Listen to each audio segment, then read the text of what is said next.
Welcome to the Eat Away Kidney Stones podcast. I'm your host, registered dietitian and kidney stone expert, Melanie. After learning a ton about kidney stones and helping people prevent stones at the University of Chicago, I was fed up with all the terrible advice people were finding online. So I decided to do something about it. The Kidney Dietitian was born.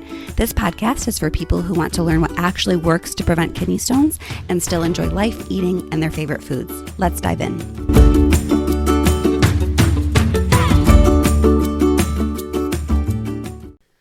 Welcome to the 16th episode of the Eat Away Kidney Stones podcast. This is your host, registered dietitian and kidney stone expert, Melanie Betts. And today I wanted to do an episode all about yogurt. I feel like I get so many questions about yogurt because it is such a wonderful source of calcium. And so I thought that it would be helpful to dedicate an entire podcast episode about yogurt. And you know, it's funny, as I was kind of putting an outline together for what I wanted to talk about for this episode, I realized I could talk for probably a very long time about yogurt. So I kind of had to squish it down and only talk about what I thought would be maybe most helpful for people who have kidney stones about yogurt. But I do think that this will be a very fun episode and hopefully give you a lot of useful information for how and why you might want to incorporate yogurt into your diet. So let's go ahead and dive in. So the first thing I wanted to talk a little bit about is, why is yogurt so important? Why am I talking about yogurt on a kidney stone podcast in the first place? If you've been around here for a while, you know I talk about calcium quite a bit, and this is why. So people who have stones, most people who have stones actually want to be eating not a lot, but they want to make sure that they're eating enough enough calcium in their diet. And the yogurt is a great source of calcium, of course. And the reason for that is actually because people who consume enough calcium actually have a much lower risk of forming stones. And I know that that is very counterintuitive because most stones are made of calcium, most calcium oxalate and some calcium phosphate. So why in the world would I be telling you to eat more yogurt? I know that that doesn't make much sense. And so I wanted to explain a little bit of the science and biochemistry as to why calcium is so important for stone prevention. It's kind of twofold. I like to think about it for two reasons. Reason number one is that calcium oxalate stones are the most common type of stone, as we know. Somewhere around like 75-ish% of kidney stones are made of calcium oxalate, maybe even closer to 80%. And calcium and oxalate love to bind, which is why they form kidney stones all the time. But we can actually use that love to our advantage if we are eating a lot of calcium or eating enough calcium, especially when we're eating that calcium with oxalate-containing foods. And any dietary pattern that is in the least bit healthy is going to have some oxalate in it. And so if you are eating enough calcium, that calcium can bind with oxalate in your intestine, and then you end up excreting that oxalate in your feces. You just poop it out, as opposed to that oxalate getting absorbed into your intestines and eventually getting excreted in your urine, which can increase the risk of stones. And so we see time and time again that people who consume dairy or who consume adequate amounts of calcium have a much lower risk of stones, up to about 50%, which is very significant from just that calcium piece alone. And so for the vast majority of stone formers, we say that getting in enough calcium and dairy whenever possible really is a great way to go about stone prevention. And one of those big reasons why is this oxalate metabolism piece. Basically, eating enough calcium, especially when you're eating that calcium food with other foods in that meal that contain oxalate, your body isn't going to absorb the oxalate as well, basically, is what it comes down to. One question that I always get is, how much calcium do I need to eat to cancel out X amount of oxalate? You know, if I know that I'm having a meal that has, 75 milligrams of oxalate in it or something, like how much calcium do I need to eat to cancel that out? And the answer is, I have absolutely no idea. The data really isn't specific, or we don't have that fine of data for me to be able to answer that question. And I really hate for us to be thinking about nutrition that specifically anyway. Issue number one with asking how much calcium do I need to eat to cancel out X amount of oxalate is that you honestly have no idea how much oxalate is in that meal in the first place. As we know, getting an accurate oxalate amount of pretty much any food. And certainly when we start to talk about combination dishes and using food products that we don't know the oxalate content of necessarily, it is very, very difficult to actually count your oxalate, which is one of the many reasons why I actually do not recommend for the vast majority of people actually counting oxalate, because it just is so time consuming and so frustrating and honestly darn near impossible to get an accurate count anyway. And so if you don't know exactly how much oxalate you're eating, it's really hard to know how much calcium should you eat to sort of cancel that out, right? So that's one reason why I don't like going about this oxalate calcium relationship in that way. And then the other thing is, I don't like thinking about nutrition in terms of numbers. I know I often give numbers because people are always asking for numbers, but I really like to think about nutrition in terms of food and food patterns and like what you're eating. Because after all, we eat food, we don't eat numbers. We don't eat milligrams of calcium, we eat a glass of milk or eat yogurt or whatever it is, right? And so I really, really, as much as I can, really encourage people to think about nutrition, whether it's for kidney stones or anything else for that matter, to think about nutrition in terms of food. What food patterns are we trying to get at to reduce your risk of stones? And for many people, and definitely many people who have calcium oxalate stones, the food pattern that we're getting at is a food pattern that includes one good source of calcium at each meal. Of course, there's many other things we talk about as well, but in terms of this calcium thing and this yogurt thing we're talking about today, we're really thinking about just making sure to get in that good serving of calcium at each of your meals, making sure the other foods in your meals are varied. And again, we could talk for a long time about other things, but really just making sure that you're getting in that calcium that includes that dairy or whatever food source you choose to get your calcium in that food pattern. And that honestly takes so much of the stress away from it, right? Instead of thinking about nutrition in terms of numbers and 300 milligrams of calcium and all this stuff, which is important to know potentially, I really would prefer people thinking about this in terms of just like, I want to be eating lots of fruits and vegetables, a little bit of protein, some grain, and I got to make sure that I have that calcium source in there. And I think that honestly makes it a lot easier and a lot more effective in the long run. Okay, so I went on a bit of a tangent there, but fact number one as to why this calcium is so important for stone formers is this oxalate thing. It's going to reduce the amount of oxalate that you absorb into your system. And then the other reason that calcium is so important for calcium stone formers is actually bone health. So this isn't directly related to kidney stones necessarily, but I think it's really important because we have one diet to eat, and whatever diet and foods that we choose to eat should be addressing our whole health, right?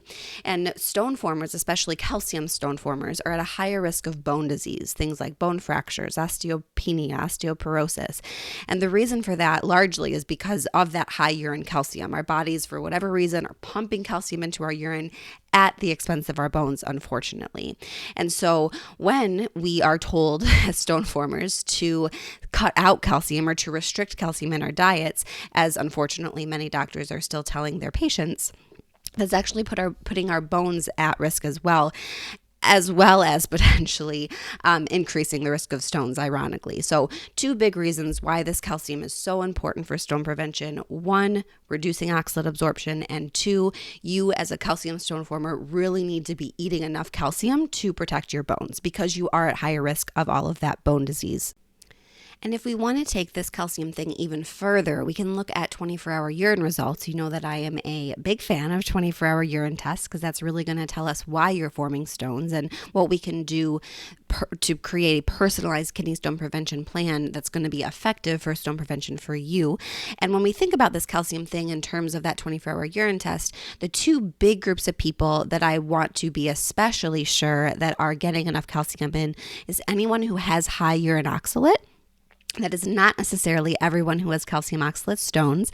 In fact, most people who are forming stones are doing so because of high urine calcium, not high urine oxalate. But if you do discover that you have high urine oxalate on that 24-hour urine test, my advice number one, without a doubt, is to focus on calcium first rather than starting to count how much oxalate you eat and go down the rabbit hole of high and low oxalate lists.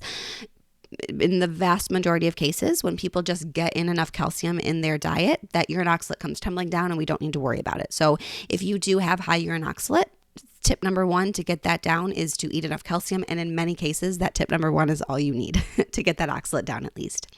And then the other group of people who this is going to be really important for is anyone who has high urine calcium. Again, this is very counterintuitive, but this one really comes down to bone health. If you discover that you have high urine calcium, that's putting you at especially high risk of that bone disease and fractures and that sort of thing. And so it's very, very important that you don't remove calcium from your diet. And in fact, you actually make sure that you get in enough. So how much is enough calcium? The AUA, or the American Urological Association guidelines, say that people who are forming calcium stones and have high urine calcium or who have high urine oxalate should be eating somewhere between 1,000 to 1,200 milligrams of calcium per day. So those are the official guidelines from the AUA. When we translate that into dietitian language or into food language that might actually be helpful for what should be on someone's plate, it really kind of comes down to about 3 servings of dairy per day, and yogurt is a wonderful option for one of those servings of dairy. So why do I say 3 servings of dairy? That this also is actually what's recommended by the Dietary Guidelines for Americans. So this is just kind of what is recommended for everyone out there for like general healthy eating.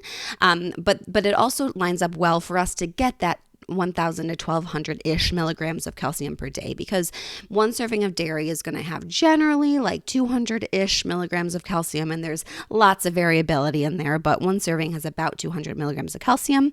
So when you get in 3 servings of that, plus the little bits of calcium that you're going to get from things like vegetables and maybe fruits and whole grains, there's going to be little bits of calcium in lots of different foods.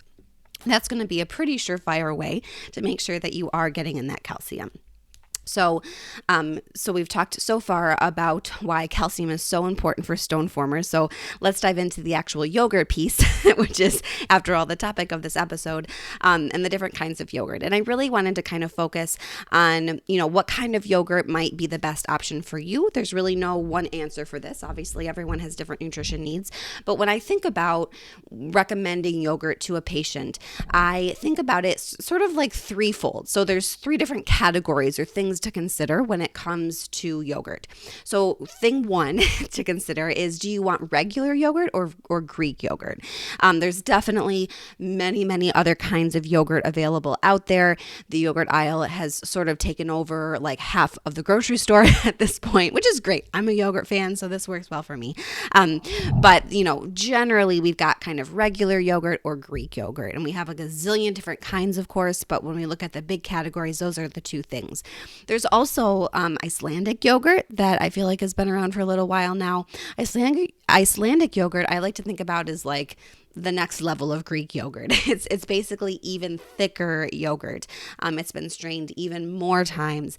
And so it's even thicker and creamier than Greek yogurt, because that really is the biggest difference, right, between regular and Greek yogurt, is that basically Greek yogurt is regular yogurt that has been strained. And so it's thicker. Some of that liquid has been removed. And honestly, both of these yogurts are really wonderful options for stone formers. I would, if you like them both the same, might push you a little bit closer to the regular yogurt, actually, over the Greek yogurt, only because regular yogurt does have about twice, a little bit less, but almost twice the amount of calcium in it compared to Greek yogurt. And that's because a lot of the calcium is removed in that liquid when they strain that Greek yogurt. So, of course, I question whether I should even mention numbers, because these numbers are so varied based on brand, but a rough estimate of how much calcium is in regular yogurt, about 3/4 cup of regular yogurt, is about 290 milligrams of calcium. And when you compare that to Greek yogurt, we're talking maybe closer to only 150, which is still great. Like 150 milligrams of calcium, I will take it. That tends to be about how much is in a serving of cheese, which is another great way to get in your calcium. But you are going to get a lot more bang for your buck when we're trying to get in this calcium from regular yogurt. The other thing, that being said, regular yogurt is surprisingly difficult to find, just because I think Greek yogurt has like taken over that yogurt aisle. But I do think you are able to find it. I know that my grocery store still carries 2 brands, only 2, but there are 2 brands. The one that I tend to buy is just the Dannon. I get the low fat plain yogurt, just like regular non-Greek yogurt. So that's what I buy. That's unsponsored. That's just what I like. But you can find it, but it might take a little bit of work just because there is so much Greek yogurt out there. The other big difference nutritionally between regular and Greek yogurt is that Greek yogurt actually has about twice the amount of protein as regular. And that's primarily just because those solids are concentrated because there's, the liquid's been removed. So like per the same volume of yogurt, there's more protein essentially, which is fine. The regular yogurt is going to have somewhere around 8 grams of protein, which is still a great protein source, whereas the Greek yogurt is going to have closer to 13 grams. And I know that in kidney stone world, a lot of times you get advice to like, oh, you need to limit your protein.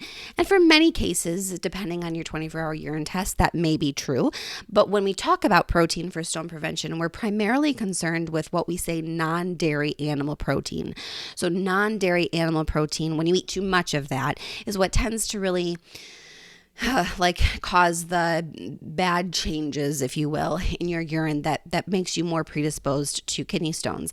And so because yogurt protein is obviously dairy protein, really this protein isn't going to be concerning for the vast majority of people. Like it's not, I'm not concerned that there's twice the amount of protein.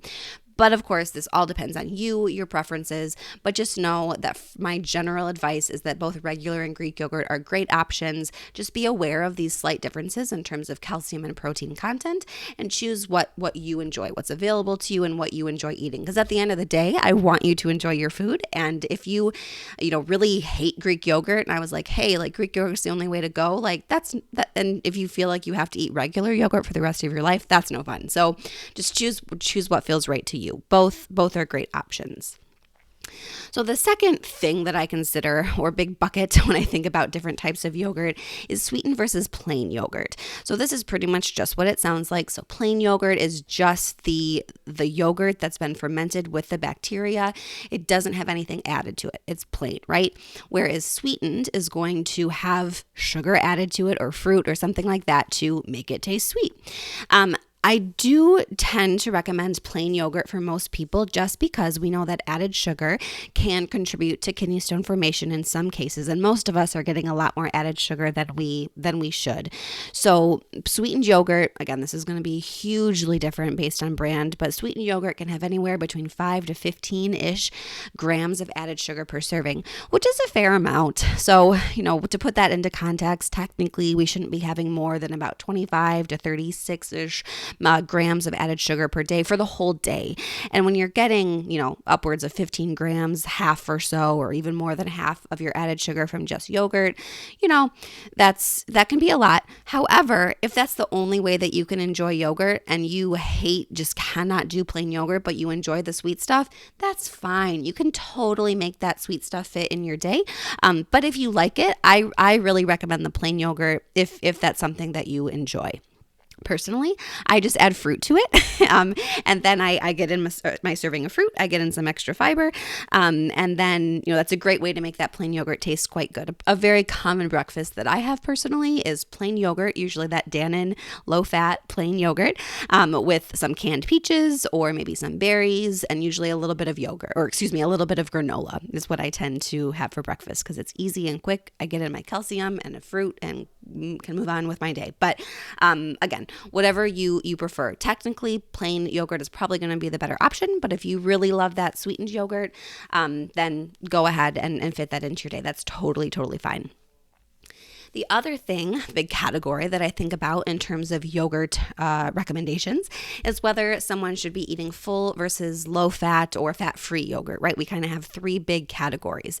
And really, truly, the only difference here is going to be the fat content. Pretty much everything else, the protein, the calcium, and other things that we think about is going to be about the same. There's slight differences, but nothing really significant. But the fat content is significant. So like a skim milk yogurt or fat-free yogurt is going to have basically 0 grams of fat, of course. And then when you work your way up to full fat yogurt or yogurt that was made from whole milk, that's going to have somewhere between 5 to 6 grams of fat. which is a big difference. I know that fat sometimes gets a bad rap, but really fat is a very important, critical part of your diet. Fat and fiber are the two main things, and protein are the three main things actually that can kind of help keep us full, help us feel satisfied with our food. The fat is also needed for the creation of all sorts of different body processes and creation of different essential fatty acids that our body needs. So really we need fat. So the fact that this full fat yogurt has more fat is not necessarily a bad thing. It really just kind of comes down to what you prefer.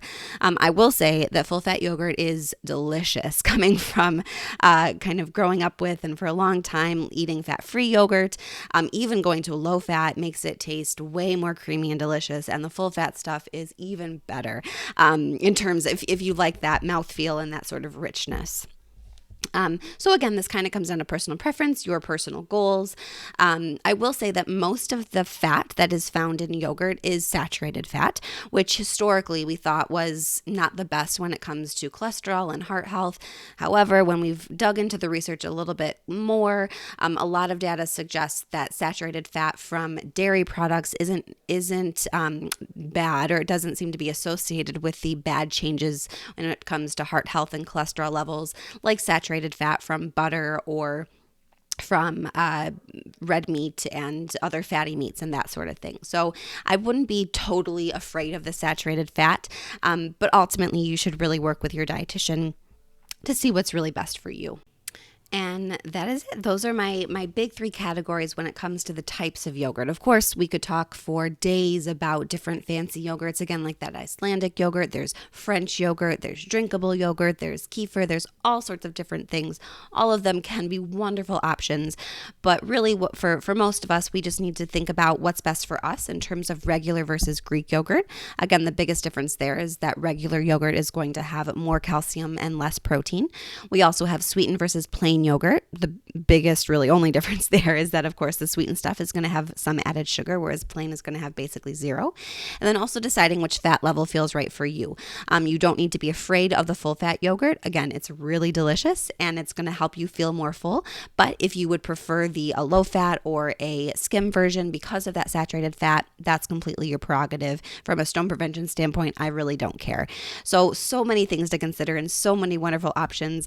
Again, I tend to purchase the Dannon low-fat plain yogurt. I think it's delicious. I like to mix it into smoothies. I put it with my breakfast with berries and granola. I do all sorts of different things with it. I really wanted to end this episode with just a couple tips and tricks for how to incorporate yogurt into your diet because, we know that, as I mentioned earlier, most people with kidney stones should be aiming for about 3 servings of dairy per day or 3 servings of calcium-rich foods per day. And I know that drinking milk and eating that much yogurt can get real old. That is something that I hear from people a lot, like, how many glasses of milk do I need to have?